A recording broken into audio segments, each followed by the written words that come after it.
On voice வீடியோஸை like பண்ணுங்க, share பண்ணுங்க, சப்ஸ்கிரைப் பண்ணுங்க and மறந்துடாம பெல் பட்டனை பிரஸ் பண்ணுங்க. அன்பு நேயர்களுக்கு வணக்கம். நம்முடன் இன்று இணைந்திருப்பவர் அரசியல் விமர்சகர், உள்ளது உள்ளபடி உரைக்க வேண்டிய ஊடகத்துறையில் முக்கிய மூத்த ஊடகவியலாளராக வலம் வந்து உண்மையை மக்களுக்கு எடுத்து செல்வதில் வல்லவர்னு சொல்லலாம். அவங்க திரு வி.எஸ். ராமன் சார் அவர்கள். சார் வணக்கம் சார், உங்களை வரவேற்பது. வணக்கம் வணக்கம் வணக்கம் சார். சொல்லுங்க சார். சென்ற காலங்கள்லயே திமுக காலங்கள்லயே பாத்தீங்கன்னா அதிகாரிகள் இடம் மாற்றலுக்கு பெரிய அளவுல பணம் பெறப்பட்டது அப்படிங்கிற ஒரு விஷயம் நடைபெற்றிருக்கு. நிறைய துறையில நடைபெற்றிருந்தாலும் கூட குறிப்பாக நகராட்சி, மாநகராட்சி, அந்த உள்ளாட்சி துறையில வந்து அது ரொம்ப பெரிய அளவுல வெடித்தது. அது குறித்து ரெய்டெல்லாம் போனாங்க. அப்ப நம்ம பார்த்தோம். அது குறித்த தகவல்கள்லாம் வந்து எஃப்ஐஆர் பதிவு செய்யும் சொல்லும் போது கூட அந்த அமைச்சர் மீது பதிவு செய்யாம இருந்தாங்க. இந்த ஆட்சியிலும் அதே நிலைமை தொடர்கிறதா, இல்ல இதற்கு அதுவே பெட்டர் அப்படிங்கிற ரீதியில அதை விட மோசமாக இடத்தை நோக்கி நாம் நகர்ந்து கொண்டிருக்கோமா? இப்ப நீங்க கேட்ட கேள்வியில நான் உள்ளதை சொல்லட்டுமா ஊர் அறிய சொல்லட்டுமா என்ற பாடல் வரிதான் எனக்கு ஞாபகம் வருகின்றது. காரணம் என்னவென்றால், உள்ளாட்சி ஒரு மனிதனுக்கு முதுகுத்தண்டு எப்படியோ அதே போலதான் ஒரு மாநிலத்தின் வளர்ச்சிக்கு உள்ளாட்சி துறை தான் மெயின். அந்த உள்ளாட்சி துறையில் ஒரு ஆட்சி அமர்கின்ற போது கிட்ட எல்லா மாநிலத்திலையும் பார்த்தீங்கன்னா உள்ளாட்சி துறையை தான் அதிகமாக அந்த போஸ்டிங் தான் வேணும்னு சண்டை போட்டு வாங்குவாங்க.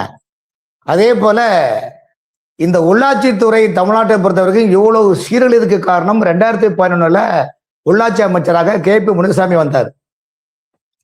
அதன் பிறகு அவரை மாத்திக்கிட்டு SP வேலுமணியை கோயம்புத்தூரை சேர்ந்தவர் வந்தார். அவர் வந்த பிறகுதான் தமிழ்நாட்டுடைய உள்ளாட்சித்துறை குழி தோண்டி மூடி நாசமாகி நிர்வாக சீர்கேடு மட்டுமல்ல, அந்த நிதிகளுக்கு எப்படி அந்த மட்டன் சிக்கன் வாங்கும் போது அந்த எலும்புக்குள்ள இருக்கிற கொழுப்பு கூட சூப்பி எடுத்து வெளியே விடுவோமோ, அதே போல உள்ளாட்சித்துறையில் அர்ச்சந்த அவசரத்துக்கு இருந்த பல நிதிகளை கூட சுரண்டி கொள்ளையடித்து விட்டார்கள் 2012 பிறகு வந்திருந்த உள்ளாட்சி அமைச்சர்கள். அதன் பிறகுதான் இதை காட்டுதான் 2021 திமுக ஆட்சிக்கு வந்தது. திமுக ஆட்சி வந்தோன்னா உள்ளாட்சித்துறை 2ஆ பிரிச்சு பெரியசாமிக்கு ஊரக வளர்ச்சித்துறை அமைச்சரும், பேராட்சி, நகராட்சி, மாராட்சி, மெட்ரோ வாட்டருக்கு, டோட்போர்டுக்கு வந்து இந்த KN நேருவும் போட்டாங்க. KN நேரு போட்டோன்னா என்ன ஆகி போச்சுன்னா, அவர் வந்து அவருக்கு அண்ணன், தம்பி, மாமன், மச்சான் எல்லாரையும் வச்சு தமிழ்நாட்டில் இருக்கிற 143 நகராட்சி, 490 பேராட்சி, அதே போல 25 மாநகராட்சியும் சேர்ந்து ஒரே கூட்டு குர்பானி அடித்து சோகா பண்ணாங்க. அப்ப பண்ணும்போது ஒவ்வொரு துறையிலுமே அந்தந்த துறையில வேலை பார்க்கக்கூடிய down planning inspector, TPI, TPO, sanitary SI, sanitary SO, MHO, அப்புறம் ஒர்க் இன்ஸ்பெக்டர், ஓவர்சீஸ், JE, உதவி சேர்ப்பவர்கள், EEக்கள், SEக்கள், CEக்கள், கமிஷனர்கள், இயக்குநர்கள், இப்படி பல பதவிகளுக்கு பதவி பணி மாற்றத்துக்கும் பதவி உயர்வுக்கும் லட்சத்திலிருந்து கோடிக்கணக்கான வரைக்கும் பணங்களை வாங்கி கொண்டு அந்தந்த நகராட்சியில் இருக்கிற நிதிகளை வாங்கி அந்த நிதிகளை போலிப்பில் போட்டு நீ பாதி நாம் பாதி என்று சுருட்டி கொண்டதுதான் கடந்த கால ஆட்சிகள். அந்த நேரத்தில் தான் 2558 நகராட்சி பணி நியமனங்கள், work inspector, Overseas, AE, JE அப்பாயின்மெண்ட்ல 2558 பேருக்கு பணி நியமனத்துல மிகப்பெரிய ஊழல் பண்ணாங்கன்னு சொல்லிட்டு மத்திய EDயே இன்னைக்கு சம்மன் அனுப்பி அது விசாரணை நடந்துட்டு இருக்குது. எல்லார்கிட்டுமே 90% பணம் வாங்கி தான் அந்த போஸ்டிங் போட்டிருக்கிறாங்க. அப்பாவி மக்களுக்கு உண்மையாக எழுதின மக்கள் மாணவர்கள் வந்து ஒண்ணுமே இல்லாம நடுத்தூர்ல நிற்கக்கூடிய நிலைப்பேர்ல கடந்த ஆட்சியில கொண்டு வந்தாங்க. அந்த நேரத்திலே பல ஊடகங்கள் சொன்னாங்க, 5 ஆண்டு காலம் உள்ளாட்சி துறையில் அமைச்சராக இருந்தால் குறைந்தபட்சம் 75,000 கோடியிலிருந்து 1 லட்சம் கோடி வரைக்கும் சம்பாதிக்கலாம் என்ற பணக்காட்சி மரம் என்பது உள்ளாட்சித்துறை. இப்ப அந்த துறையை வந்து புதிய தாவேக அரசு முதலமைச்சர் தன் கையில் வைத்துள்ளார். காரணம் என்றால், கடந்த கால அமைச்சர் தனியா போட்டோம்னா கடந்த காலத்துல உள்ளாட்சி நடந்த ஊழல்களை வெளியில கொண்டு முடியாததற்காக அவர் போட்டிருக்கிறாங்க. இப்ப என்ன பண்றாங்கன்னா, நகராட்சியினுடைய அரசு துறை செயலராக ககன் சிங் பேடி அவர்கள் கடந்த திமுக ஆட்சியிலே இருந்தவர் தான். நகராட்சியுடைய இயக்குனர் மதுசூதன் ரெட்டி அவரும் கடந்த திமுக ஆட்சியில இருந்தவர் தான். சென்னை மாநகராட்சியுடைய ஆணையராக இருக்கிற இவரு நம்ம சம்ரான் அவர்களும் கடந்த ஆட்சியில வந்து பணி மேற்பார்வைக்கான DC அவர் இருந்தவர் தான். இப்படிப்பட்ட ஒரு நிலைப்பாட்டில் இந்த ஆட்சியில் இருக்கின்ற போது எப்படி நீங்க வந்து ஊழலை நீங்க ஒழிக்க முடியும் சொல்லுங்க? எப்படி நீங்க ஊழலை ஒழிக்க முடியும்? அந்த மாதிரி ஒரு நிலைமையில இருக்கின்ற நேரத்துல, அப்படி ஒரு சூழ்நிலை இருக்கின்ற போது இவங்க என்ன பண்றாங்கன்னா, இன்னைக்கு வந்து முதலமைச்சருக்கே தெரியாம பல்வேறு குளறுபடிகள், கோல்மால்கள், ஊழல்கள், பிராடு, பித்தலாட்டங்களை நகர்ப்புற வளர்ச்சித்துறையில் அரங்கேற்றி கொண்டு உள்ளார்கள். காரணம் என்னவென்றால் 2021 நகராட்சி இயக்குனர் பொன்னையா அவர்கள் வந்திருக்கின்ற போது தமிழ்நாட்டில் உள்ள நகராட்சி மாநகராட்சிகளுக்கு சென்னை மாநகராட்சியில் மிங்கிள் பண்ணி 2:1 என்ற அடிப்படையில ஒரு பதவி உயர்வுகள் கொடுக்க வேணும் என்று உள்ள நிலைப்பாடு ஆர்டர் போட்டாங்க. அதன் பிறகு பாத்தீங்கன்னா அந்த அடிப்படையில் பார்க்கின்ற போது சென்னை மாநகராட்சிக்குன்னு தனியாக ஜியோ கிடையாது. தமிழ்நாட்டினுடைய உள்ளாட்சி அமைப்புக்கு எல்லாமே டோட்டலா ஒரு ஜியோ போட்டு மாநகராட்சி, சென்னை மாநகராட்சி, மற்ற மாநகராட்சி, பேராட்சி, நகராட்சி எல்லாம் உறைந்து செயல்பட வேண்டும் என்பதற்காக முதல் கட்டமாக 146 உதவி சேர்ப்பவர்களாக ஆக்க வேண்டும் என்ற பதவி உயர்வுக்கு ஆயத்தமானார்கள். அந்த ஆயத்தமானவங்கள என்ன ஒப்பந்தம் போட்டாங்கன்னா 5 பங்கா போட்டாங்க. அந்த 5 பங்குல நகராட்சிகளுக்கு 1 பங்கும், இதர மாநகராட்சிகளுக்கு 2 பங்கும், சென்னை மாநகராட்சிக்கு 2 பங்குமாக அப்படி 5 பங்கு போட்டு அது விகிதாச்சார ரீதியாக சீனியாரிட்டி ரீதியாக பிரித்து எடுக்க வேண்டும் என்ற நிலைப்பாடு தான் அன்றைய நகராட்சி இயக்குனர் பொன்னையா ஒரு மானிட்டரிங் பண்ணி கொடுத்தாரு. அன்னைக்கு கொடுக்கின்ற போது இன்னைக்கு தாவேக ஆட்சியில பண்ணக்கூடிய அநியாய அட்டுழுத்து நீங்க பாருங்க. அவங்க என்ன பண்றாங்கன்னா, இவங்க வந்து 4/8/2026 இந்த மாசம் 4ஆம் தேதி 4/8/2026 அன்னைக்கு 116 உதவி சேர்ப்புகளை நியமிச்சிருக்காங்க. அதுல 16 பேருக்கு இதர மாநகராட்சி நகராட்சிக்கும் சேர்த்தும் 100 பேருக்கு சென்னை மாநகராட்சிக்கும் உள்ள உதவி சேர்ப்புகளுக்கும் டிரான்ஸ்பர் போட்டிருக்காங்க. இதனால பாதிக்கப்பட்ட நகராட்சி மாநகராட்சியுடைய இதர செயற்பொறியாளர் உதவி சேர்ப்பவர்கள் 10/8/2026 அன்னைக்கு ஸ்டே ஆர்டர் வாங்கியிருக்காங்க. இந்த ஸ்டே ஆர்டர் வாங்க முன்னால நகராட்சி துறை உயர் அதிகாரிகளே சீக்கிரம் போய் ஜாயின் பண்ணுங்க தமிழ்நாட்டில் இருக்கிற எல்லா பேராட்சி, நகராட்சி, மாநகராட்சியில எங்கெங்க வேகன்சி இருக்கோ அங்கெல்லாம் உதவி சேர்ப்புகளாக நியமித்துள்ளார்கள். இதுல வந்து மிகப்பெரிய ஒரு கோல்மால் நடந்திருக்குது. காரணம் கடந்த திமுக ஆட்சியிலேயே சென்னை மாநகராட்சியில பெர்மிஷன் போட்டு தரஞ்சிட்டு ஒரு 10-50 பேர்ட்ட 3-4 பாட்டி காசு வாங்கியிருக்காங்க ஒன்னு சொல்லப்படுகின்றார்கள். ஆகவே இந்த துறை சார்ந்த இப்போது இருக்க அதிகாரிகளால் அப்போதைய திமுக ஆட்சியிலும் இதே பவர்ல இருந்தாங்க. அவங்க என்ன பண்ணிருக்காங்கன்னா, நீதிமன்ற உத்தரவு நீதிமன்ற அரசாணை எண் 1/7/2025 நீதிமன்ற உத்தரவுப்படி அவங்க என்ன பண்றாங்கன்னா, அந்த மாதிரி ஆர்டர் போடுங்கன்னு சொல்லும் போது 5 ஆண்டுகள் உதவி சேர்ப்புல இருந்தால்தான் நாங்கள் சேர்ப்புல கொடுக்க முடியும்னு கடைசியா ஒரு செக் வச்சாங்க. அந்த செக் எதுக்கு வச்சாங்கன்னா, சென்னை மாநகராட்சியில் உள்ள உதவி சேர்ப்புகளுக்கு பதவி உயர்வு கிட்ட கொண்டு வர வேண்டும் என்பதற்காகவும், எப்படி ஆங்கிலேய இந்தியன்ஸ் என்ற நிலைப்பாடு தமிழ்நாட்டில் அந்த வெள்ளக்காரங்காலத்துல வந்ததோ அதே போல நேர்மையாக, உண்மையாக, வெளிப்படைத்தன்மையாக பல வருஷம் 10 வருஷம் 15 வருஷம் இருந்து வேலை பார்த்தவங்களுக்கு எல்லாமே இன்னைக்கு அந்த நகராட்சி, பேராட்சி அந்த சேர்ப்புகளுக்கு உதவி சேர்ப்புகளுக்கு கேள்விக்குறியான ஒரு நிலைப்பாடை இந்த ஆட்சியில் செய்து உள்ளார்கள். இதை கேட்கின்ற போது பேராட்சி, நகராட்சியுடைய பொறியாளர்கள் சங்க தலைவர்கள் நகராட்சி சிலரை கேட்டிருந்த போது முதலமைச்சர் தான் சொல்லிதான் நாங்க பண்றோம்னு சொல்லியிருக்காங்க. இது அப்பட்டமான பொய். முதலமைச்சருக்கு இது தெரியாது. ஆகவே முதலமைச்சரின் பெயரை சொல்லி இந்த துறையை எவ்வளவு மோசமான குட்டிச்சவரா ஆக்குறாங்க நீங்க பாருங்க. இப்படி சொல்லக்கூடியவங்க சென்னை மாநகராட்சியில 100 பேர் அனுப்பியிருக்கீங்களே, இதே சென்னை மாநகராட்சியில எலக்ட்ரிக்கல் டிபார்ட்மெண்ட்ல பணியாளர் அதிகாரிகளே கிடையாது, ஹெல்த் டிபார்ட்மெண்ட்ல டாக்டர்கள் கிடையாது. இதையே உங்களுக்கு பார்க்க கூடாதா? ஏன் அப்ப பொறியாளர்கள் மட்டும்தான் தேவையா? 2வது பாத்தீங்கன்னா mechanic engineer, electrical engineer, civil engineer 3 பேரையும் ஒன்றாக விங்கிள் பண்ணி நீங்க வந்து துறையில ஒர்க்க கொடுக்குறீங்க, எல்லா ஒர்க்கையும் பார்க்க சொல்றீங்க. இது எப்படி சாத்தியமாகும் சொல்லுங்க? அப்போ ஆயுர்வேதிக் அலோபதி ஒண்ணா, யுனானியின் சித்தம் ஒண்ணா? அப்ப எம்பிபிஎஸ் படிக்கிறவங்க மட்டும்தான் சிசரியும் பண்ணக்கூடிய ரூல்ஸ் நீங்க போட்டுக்கின்ற போது மெக்கானிக் இன்ஜினியரையும் எலக்ட்ரிக்கல் இன்ஜினியரையும் சிவில் இன்ஜினியரையும் ஒருங்கிணைத்து சென்னை மாநகராட்சியில வேலை பார்க்கலாம்னு சொல்லும் போது அது எந்த விதத்துல நியாயம்? அதைத்தான் பேராட்சியில, நகராட்சி, இதர மாநகராட்சியில வேலை பார்க்குற அப்பாவி சேர்ப்புல இருக்க உதவி சேர்ப்புல கேட்கிறாங்க. ஒரு கண்ணில் வெண்ணையும் இன்னொரு கண்ணில் சுண்ணமும் தடை விட்டுதே, முதலமைச்சருக்கு தெரியாது என்ற நிலைப்பாடு உள்ளது. ஆகவே 5 ஆண்டுகளில் உதவி சேர்ப்புலர்கள் இந்த மாதிரி பண்ணும்போது இந்த ஓய்வு, அதாவது நிறைய பாத்தீங்களா, நிறைய விஷயங்கள் பாத்தீங்கன்னா கடந்த காலத்துல பாத்தீங்கன்னா சென்னை மாநகராட்சியில வேலை செய்யக்கூடிய பல உதவி சேர்ப்பொறியாளர்களும், பல சேர்ப்பொறியாளர்களும், பல எஸ்சிகளும் பல கோடிகளை, அதாவது எப்பொழுதுமே போகம் 3 போகம் சொல்லுவாங்க அந்த காலத்துல. எப்பொழுதுமே இவங்க வந்து போலி பில்ல போட்டு கொள்ளை அடிச்சு கிட்டத்தட்ட சில சென்னை மாநகராட்சியில பல பொறியாளர்களுக்கு மாசம் 2 கோடி ரூபாய் வாடகை வருதுங்க, மாசம் 3 கோடி ரூபாய் வாடகை வருதுங்க. அப்ப இதெல்லாம் இன்னைக்கு உள்ள மாஸ்டர் செக்ரட்டரியாக இருக்க ககன் சிங் பேடி பல நிதிகளை சென்னை மாநகராட்சியில கொண்டு போட்டு அதன் மூலம் அடிக்கணும்னு நினைக்கிறாங்கன்னா அப்ப என்ன அர்த்தம் வந்து இப்ப நிறைய பேர் நினைக்கிறாங்கன்னா ஒரு அதிகாரிகளா வந்தா நமக்கு வந்து உனடா டிவில கொம்பு முளைச்ச மாதிரி நாம தான் எல்லாமே தெரியும் நினைக்கிட்டு யாரையும் மதிக்காம சமூகங்களுடைய செல்போனை பிளாக் பண்ணி இப்படி நிர்வாக சீர்கேடு குட்டிச்சோராகி உள்ளது.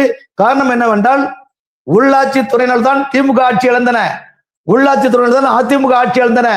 தாவேகா புதிய அரசுக்கு இந்த துறையை பற்றி எதுவுமே தெரியாது. ஆகவே தெரியாத போன காரணத்தினால தான் இன்று நகராட்சி நிர்வாகம் நாசமாக மோசமான சூழ்நிலை போகின்றது. கடந்த ஆட்சியில் எப்படி லஞ்சம் கரை புரண்டதோ அன்னைக்கு அமைச்சர் இருந்தாங்க, அமைச்சர் பிஏ இருந்தாங்க, அமைச்சர் அண்ணன் தம்பில இருந்தாங்க, அவங்க எல்லாம் வாங்கினாங்க. இன்னைக்கு அமைச்சர் கிடையாது, முதலமைச்சர் எல்லா துறையும் பார்த்துக் கொள்ள முடியாது என்பதற்காக ஒவ்வொரு துறைக்கும் தனித்தனியாக அமைச்சரை நியமித்துள்ளார்கள். அதே போல் நகர்ப்புற வளர்ச்சிக்கு துறையில் அமைச்சர் ராஜ்மோகன் நியமித்துள்ளார்கள். ராஜ்மோகன் நேர்மையானவர், அப்படிப்பட்ட மனிதர், அவரிடம் யாரும் இதை பற்றி சொல்வது கிடையாது.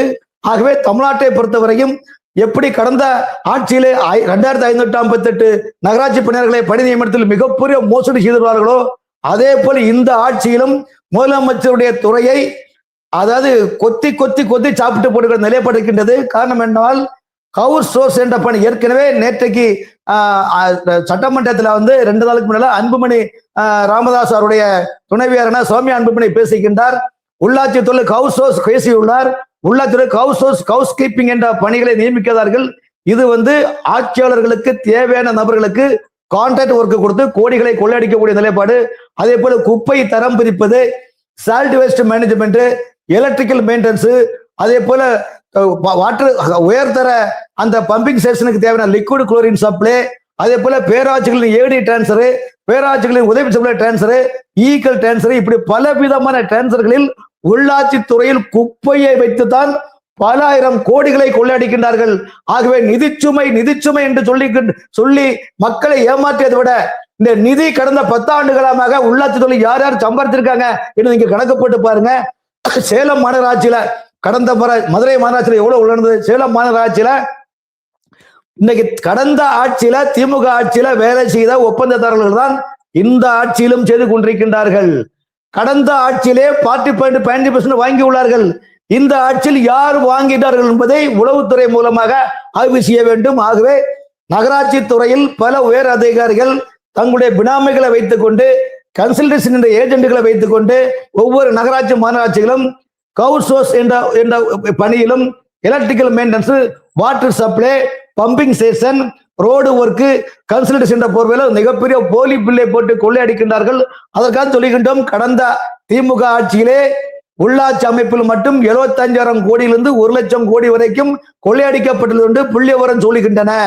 அப்படி என்றால் இந்த பணம் எங்கே செல்கின்றது, எப்படி சுரண்டப்படுகின்றது? ஓய்வு பெற்ற பல பொறியாளர்களை புரோக்கர்களாக வைத்து நகராட்சி உயர் அதிகாரிகள் கொள்ளையடிக்கப்பட்டதாக சொல்லப்படுகின்றது. ஆகவே விஜய் முதலமைச்சரை ஏமாற்றிக் கொண்டு இவங்களை ஏமாற்றுகின்றார்கள். அதை நீங்கள் எச்சரிக்கையாக செயல்படுங்கள். அதே போல் பல மாநகராட்சிகளில் குடிநீர் வழங்குவதை தனியார் ஒப்படைக்கின்றார்கள். குடிநீரை தனியார் ஒப்படைக்க வேண்டும் என்பது வேலுமணி அவர்கள் அமைச்சராகின்ற போது கோயம்புத்தூர்ல சுயஸ் என்ற கம்பெனிக்கு, வெளிநாட்டு கம்பெனிக்கு தாரை வார்க்கப்பட்டது. அதில் முழுக்க எப்படி தூய்மை பணியாளர்களை வயிற்றில் அடித்து குப்பை எடுப்பதை தனியாரிடம் கொடுத்து அதன் மூலம் உர்ஃபேஸ் ராம்கி என்ற கம்பெனிகள் மூலமாக பெர்சன்டேஜ் கமிஷன் வாங்கப்படுகின்றதோ அதே போல் இந்த வாட்டர் சப்ளையிலும் கொள்ளையடிக்கப்படுகிறது. ஆகவே தமிழ்நாட்டில் உள்ள ஏழை மற்றும் நடுத்தர மக்களுடைய வாழ்க்கையை கசக்கி பிழிக்கக்கூடிய ஒரு நிலைப்பாடு உருவாக்கி கொண்டிருக்கின்றது. மக்கள் எவ்வளவுங்க தாங்குவாங்க? இல்ல மக்கள் எப்படிதான் தாங்குவாங்க? ஆகவே மக்கள் வாக்களித்தது விஜய் அவர்களுக்கு மட்டும்தான். விஜய் என்ற ஒரே முகத்தை வைத்தான் மக்கள் வாக்களித்தார்கள். ஆனால் மக்களின் வாக்குகளை பெற்று ஆட்சி அமைத்த தாவேக அரசு இந்த அதிகாரிகளை நம்பி, குறிப்பாக உள்ளாட்சி துறையில் ஊராட்சி, பேராட்சி, நகராட்சி, மாநகராட்சி மற்றவர்களில் மகத்தான ஊழல் நடந்துள்ளது. பல 10 ஆண்டுகளில் பல லட்சம் கோடி ரூபாயை கொள்ளையடிக்கப்பட்டுள்ளது. இந்த துறையிலும் இப்போது முதலமைச்சர் ஏமாற்றிக் கொண்டிருக்கின்ற உள்ளாட்சி துறை அதிகாரிகள் யாராவது கடந்த அதிமுக ஆட்சியில் கடந்த திமுக ஆட்சி நடந்த உள்ளாட்சித்துறை ஊழல்கள் எப்படி நடந்தன, அந்த ஊழல்களை எப்படி அரங்கேற்றப்பட்டன, யார் யார் மூலம் எப்படி பெயர்கள் பணங்கள் வாங்கப்பட்டன என்று ஏன் விசாரணை செய்யவில்லை? ஏன் விசாரிக்கவில்லை என்றால் மடி நிறைய கணம் உள்ளது, ஆகவே வழியில் பயம் உள்ளது. அதே போலதான் தமிழகத்தில் நகராட்சி, பேராட்சி, மாநகராட்சிகளுக்கு 146 உதவி சேர்ப்பவர்களை வயிற்றில் மண்ணை அடித்து அவர்களுக்கு என்ன எதுவும் கேட்காமல் ஒரு சார்பாக செயல்பட்டு இன்று 116 உதவி சேர்ப்பாளர்களுக்கு 16 பேருக்கு மற்ற மாநகராட்சிக்கு நகராட்சிக்கும் போட்டுக்கொண்டு 100 பேருக்கு சென்னை மாநகராட்சிக்கு தாரை பார்த்து கொடுத்தது எந்த விதத்தில் நியாயம் என்பது பாதிக்கப்பட்ட பொறியாளர்கள் நீதிமன்றத்தில் தடை உத்தரவு வாங்கி உள்ளார்கள். இப்ப நீதிமன்ற தடை உத்தரவு வாங்கின்ற போது இதற்கு என்ன சொல்லுகின்றார்கள்? இது முதலமைச்சர் அப்படி செய்ய சொன்னாரா? இல்லையே, இல்ல சீஃப் செக்ரட்டரி தலைமைச் செயலர் சாய்குமார் அவர்கள் சொன்னாரா? அல்லது முதலமைச்சருடைய செயலரான செக்ரட்டரி 1 செந்தில்குமார் அவர்கள் உள்ளாட்சித்துறை பார்க்கின்றார், அவர் சொன்னாரா? இல்லை.